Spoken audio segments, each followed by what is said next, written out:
প্রশংসা শুনতে আমাদের সবারই ভালো লাগে, কিন্তু কারণ অকারণে কেউ যদি আপনার প্রশংসা করে তখন একটু নজর রাখবেন। এমনও হতে পারে আপনার ভালো থাকা, আপনার উন্নতি, আপনার সফলতাকে সে ভালো চোখে দেখছে না। মুখে হাসি কিন্তু ভিতরে বিষ।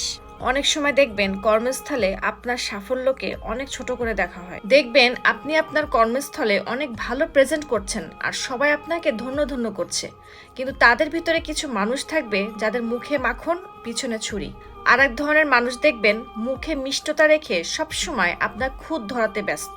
আপনি যতই ভালো কাজ করেন না কেন, আপনার ভালো কাজের ভিতর থেকে খুঁত টেনে বের করবেই। আর এই ধরনের মানুষ থেকে সাবধানে থাকবেন। আর এক ধরনের মানুষ আছে দেখবেন আপনি যে জিনিসটা কিনছেন ঠিক একই জিনিস তার কেনার ইচ্ছা হবে।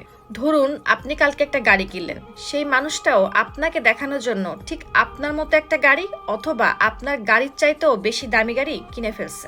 এই যে দেখানো, আপনার সাথে টক্কর দেওয়া, তাহলে বুঝে নেবেন সেই ব্যক্তি আপনার সাথে হিংসা করছে। মনে রাখবেন, হিংসুক মানুষ যাকে নিয়ে হিংসা করে সেই মানুষটাই সবচাইতে সামনের দিকে এগিয়ে থাকে, আর হিংসুক মানুষটা সবসময় পিছনে পড়ে থাকে। আপনার সাথে তারাই হিংসা করবে যাদের যোগ্যতা কম।